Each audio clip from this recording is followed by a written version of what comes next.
we can see a wide neck, irregular basilar tip aneurysm. On the three-dimensional angiography, we can see the same wide neck aneurysm.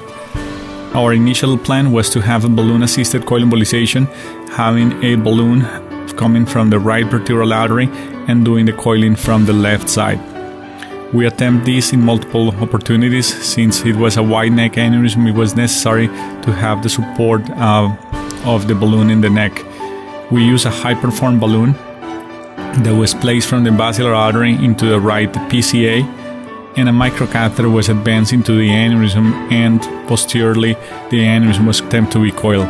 Despite moving the balloon into a more proximal location, trying to cover the left side of the neck of the aneurysm, there was persistent herniation of the coil mass, compromising the ostium of the left posterior cerebral artery.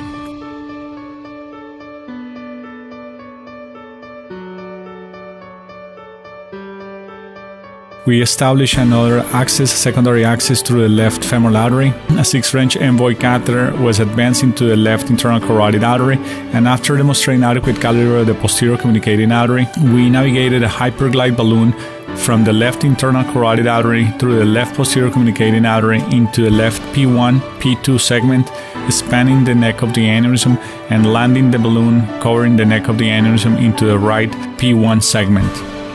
Note that at this point we proceed with the coiling. The coiling is through the left vertebral artery, and the balloon is coming from the left internal carotid artery.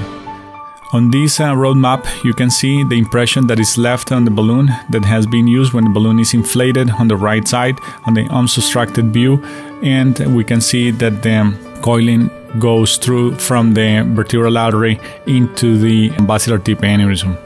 On this sagittal roadmap, we can see the progressive coil occlusion of the aneurysm with a down the barrel view, basically establishing the view from one PCA to the contralateral PCA.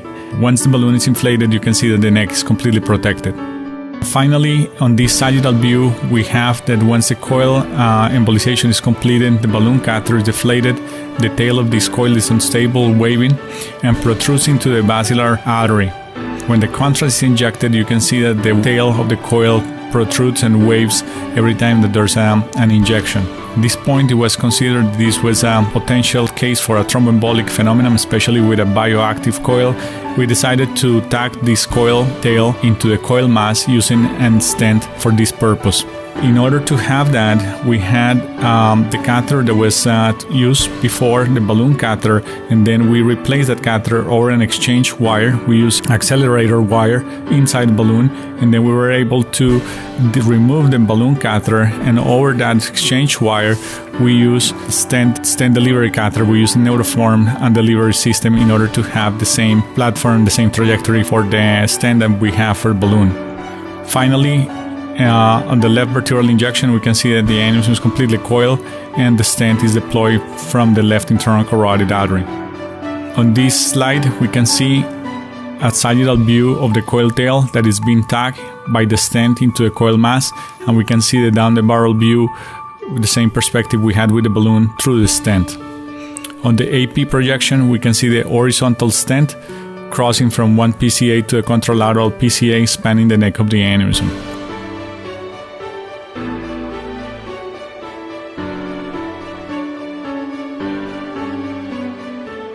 In the final angiogram, we can see that the left posterior communicating artery is patent, and on a follow-up MRA 1 year later, we can see that there is no evidence of